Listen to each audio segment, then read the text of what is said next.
For decades, traditional print journalism stood absolute, serving as the cornerstone of the news industry. From the earliest newspaper to the morning routines of millions, the print media was equivalent to information, trust, and accountability. However, the passage of time brought an upsurge of technological advancements, causing the power of digital platforms to expand together with the growth of the internet. Social media giants like Facebook transformed how news was shared and consumed. News organizations had to adapt, finding their place to remain relevant in this fast-paced landscape. Suddenly, a new player appeared.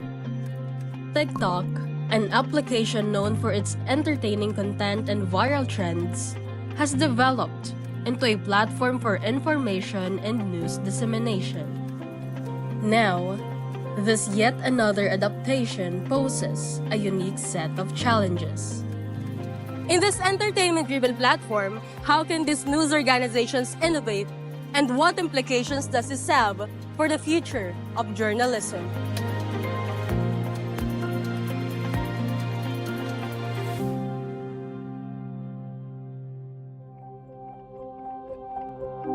If we want our news to be out there, we have to also be part of the trend. So whatever social media yung bago, we will probably jump in. And we need, digital na kasi lahat eh. And ito na yung future. We want to keep the print alive, but for us to also be alive, we need to be known. So wherever that is, we need to be there as well. Yun, the necessity of the times, kailangan mo talaga kasi mag-adapt eh. Kundi may iiwan ka. Kung hindi ka man mauna, at least hindi ka maiwan. So, gusto naming may maabot na new market, so new audiences. So, parang grinab namin yung opportunity na since TikTok is free to use on all kung sino man, ginamit namin siya para to increase our audiences. At the same time, magkaroon kami ng millennials and mas nakababatang audience. According to Media Meter and NGP Integrated Marketing Communications 2024, the Daily Tribune, Manila Standard, and Manila Bulletin continue to reign as one of the leading news publications in the Philippines.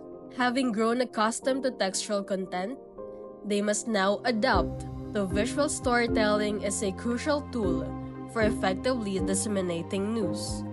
It is very crucial. It is very crucial. I think it is when it comes to getting your audience hooked and getting the desired engagement that you guys are targeting, viewership. As indicated by Spiralytics in 2024, the platform had 49.9 million active users, which translates to 41% of the country's population, logging in at least once a month and is still counting. We cannot apply the same tactic, the same tailored stories na we do na usually more on sa business, more on sa entertainment, like yung traditional entertainment dito when it comes to celebrities in the Philippines. We cannot do that sa TikTok kasi like sa TikTok iba yung environment, iba yung interest ng mga tao, and significantly younger yung audience na andun. According to Digital News Report 2024, there was a decline in traditional social media platforms such as Facebook, YouTube, and X for news consumption among Filipinos. This drop is even more evident among 18 to 24-year-old demographics. Conversely, TikTok's news usage rose from 21% to 23%, marking a 21-point increase since 2020 and placing the Philippines among the top 10 markets for TikTok as a platform for news. This explains why print media outlets like Daily Tribune, Manila Standard, and Manila Bulletin adjust their content to fit the platform's main audience. Once ma-expose sila sa content ko, they really have to be hooked. And articles cannot do that. They don't have the capacity to keep audiences lingering sa content. There has to be a more dynamic approach, no? And which is yung visuals nga. And of course, first, you make your visuals appealing and nice and up to the current trends then how they look. Basically, naka-hook na siya sa trends when it comes to personality. Beyond aesthetics, there's also an opportunity to merge creativity with information, ensuring that news remains both compelling and digestible. Crucial siya kasi since ang kinikater kasi ng TikTok is parang more on Gen Zs. And if kaya mong gawing informative yung video, but hindi mo din siya gawing creative. So, kaya mo naman pagsabayin, hindi mo naman kailangan mamili. So, pag informative ka na, mas okay siguro na mas creative din. However, navigating this paradigm shift inevitably presents distinct challenges. First, we found it hard how to make the hard news we put out appealing sa TikTok as a short form content kasi we were so used to editing news as is and straightforward. No? He also emphasized how their TikTok contents must be research-driven to pique the audience interest. Very naging experimental na lang kami sa approach. It was a trial and error process talaga kung anong trend ba, anong approach, anong style of editing yung babagay basically. So, yun, basically yung yung pag-gauge ng yung interest ng audience. Kasi let's say your TikTok algorithm may for sure very different from mine. And every individual, iba-iba yan. Iba yung pagka-tailor basically. So, yun yung big challenge talaga for us. Meanwhile, Manila Bulletin highlighted the challenge of gathering materials and streamlining production without compromising quality. Ang pinaka-challenge lang dun is, yun nga, yung pag-gather ng materials. Especially kung gagawin mo siya from the scratch. It will take a lot of time bago mo ma-complete yung video na yun. So, nasa diskarte mo na lang kung paano mo siya mas gagawin mabilis and at the same time, appealing and ayun, wala siyang mistakes. Yun. Another significant challenge in the industry is manpower. Siguro manpower talaga. Sa industriya ito, madali kasi talagang mag-burnout and yung pressure na pop out with consistent content. Nagagawa lang ng mga agencies kasi madami talaga silang tao. Siguro yun talaga. Manpower kasi talaga. Two heads are better than kasabihan. So, kapag produce naman ng content, nandun naman yung background namin, nandun naman yung pundasyon namin. Kasi nga may mga experience na rin kami sa news. Pero yun talaga, yung manpower, talaga, lacking talaga. On the other hand, Ms. Panares directly addressed the key challenges and differences between traditional and digital content creation by highlighting the shift in how news is consumed and valued. Pero yun, parang you always have to be creative. Of course, the old editors, I consider myself a bit old because 20 years na ako dito. And I've also been teaching for 20 years, Jorn, no? So, ang difficulty siguro yung resistance ng content. The back of our heads, andun pa rin yung talaga, importante. Yung parang gano'n, mapagtatanong ka pa din. Despite their willingness to adapt and evolve, resistance and skepticism still persist. I'm just trying to put into context how there's a paradigm shift now sa lahat ng newsrooms, no? You remember the Chocolate Hills Hotel, the resort? So that exploded on social media because a vlogger took a drone shot nung resort, right? But 6 months before that, a local newspaper actually did an investigative report. So it was a 2-part series. It was very well researched. Everything's there. Pero walang pumansin. Walang nagbasa kasi klaro siya eh. Ms. Panares illustrated the dominant visibility of social media over print, transforming the way audiences find, interact with, and react to news. So yun yung may konting resistance, but again, you're also trying to adapt. So I think it's really a transition mode for all of us. They've been saying print is dead or dying for past 10 years, I think. Pero parang feeling ko print is more of a matong stage, no? Parang you have to adapt to survive and without huwag mo naman din isuko yung principles ng journalism in the process of adapting. This highlights print media's struggle to stay relevant in the digital age and the need to adapt, which calls for balancing innovation with journalistic integrity, signaling a transformation rather than the end of print. According to Reuters Institute Digital News Report in 2022, 49% of top news agencies are publishing content on TikTok, covering 44 markets around the world. However, this does not yet cover the shift of traditional Philippine print media like Daily Tribune, Manila Standard, and Manila Bulletin.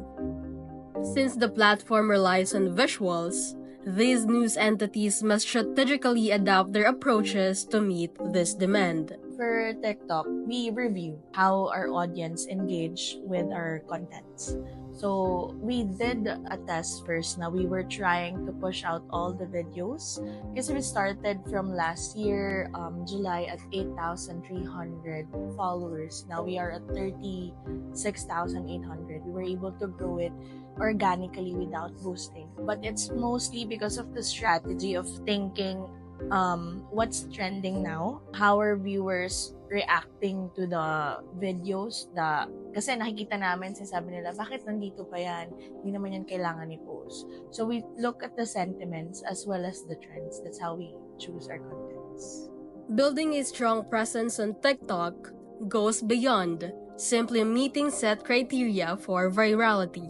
Kasi pag viral na naman talaga yung end goal, di ba? So wala rin naman talagang formula. Kasi maglabas ka lang na maglabas. Minsan nga, nakit mo na yung mga criteria na sinet mo pero hindi naman pumuputok, di ba? Siguro consistency talaga. Postings. Malaman lang nila na may existing ka. And makita nila yung brand logo mo. Ano nandyan. Kasi minsan di nga na pinapansin yun eh. Basta nakita nila yung content mo kasi we are living in a scroll na society. So, basta nadaanan yung feed mo. Diba? So, siguro, consistency. Just be out there. Yun siguro.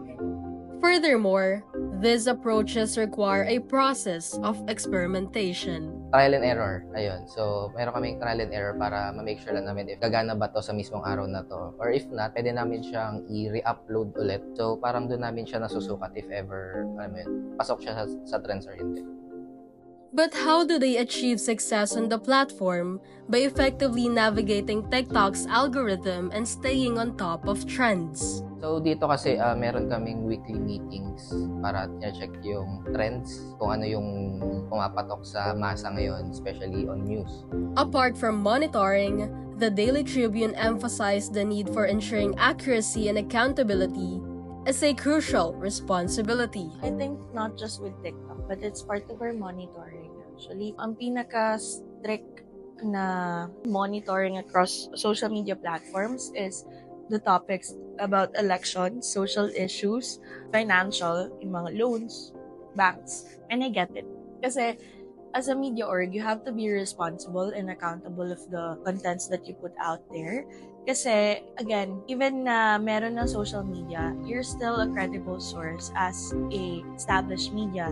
While keeping up with trends and maintaining credibility, how do they compete and stand out in an oversaturated platform? First, siguro is speed. Nasanay kasi yung ibang reporters or ibang mindset ng organization na print na, mamaya pa naman yung deadline. Mamaya na natin gawin. But that's how you're getting beat sa algorithm. Kasi if another media organization put it out faster, people will already interacted at that post. You won't get any part of the pie. Leftovers na lang yung sa'yo. The second one is how you differentiate your niche from the others. Kasi lahat naman kayo nandun sa isang event. Pero you have to be witty, you have to have, again, the eye for virality. That's really where the game is. Paano ko ba ito yung spin? Paano ba sa akin sila mag-interact? As they grow on the platform, news organizations aim to expand reach, diversify content, and strengthen their digital presence. Of course, we wanted to be the news organization of choice. If follow mo, kasi, makikita mo sa amin yung contents na gusto mo. That's first. Second is, it's not really about getting more followers, but it's the brand recall na, baka pag K-pop, Tribune yun. The second one is also for you guys to be able to see our other activities outside from being in print. Kasi may mga supplements kami. We also post our front page kasi we still wanted to keep it alive. So that's how we transition our news from print as well as for online. This shows that the goal is not just to inform, but to create recognizable content that reflects their brand identity. Ang gusto lang naman namin is magkaroon kami ng malaking group or community within our TikTok page para kahit papaano habang tumatagal mas nagiging visible kami. Beyond competition and reach, building a strong digital presence through engagement is also essential. Ang goal talaga namin is really have the people identify Manila Standard as a news outlet, as a credible news outlet. And we exist. So yun talaga yung goal namin. Makilala yung brand namin. Makita parati yung logo namin. Makita kami online.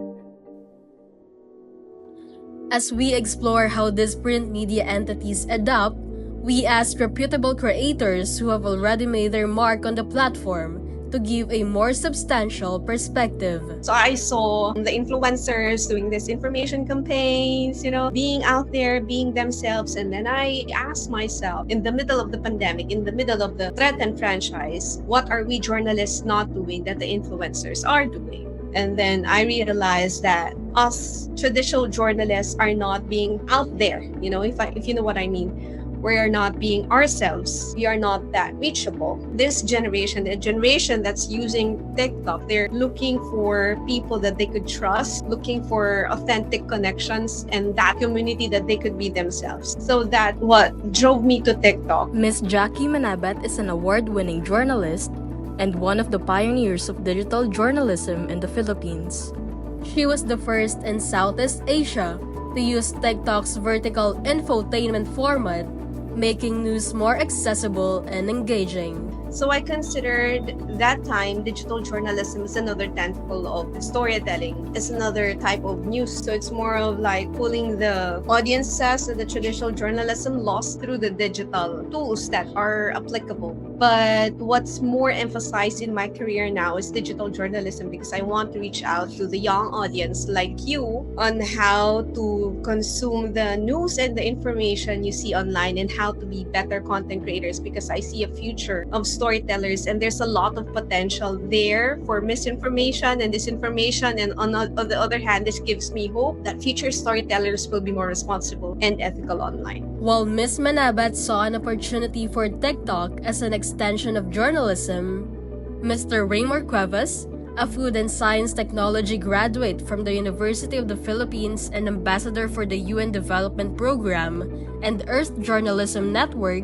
saw TikTok as a way to expand beyond entertainment. So mainly it is something that people could use in sharing different on-trend musics or dances and whatnot. So ganito lang yung parang facade or sura or image ng TikTok sa mga users. So until years and months have passed by, so naging mas versatile ang paggamit ng TikTok. So mas nagkaroon ng chance ang iba't ibang mga content creators to use this as a platform to share information or to diversify yung use ng TikTok into different categories. Moreover, Ms. Manabat highlighted how her journalism background greatly influences her TikTok content creation. So I bring the strength of the journalists and the online influencers together because we have so much to learn from each other. So from journalists, the way we tell our stories with accuracy and attributing our sources and keeping our integrity intact, and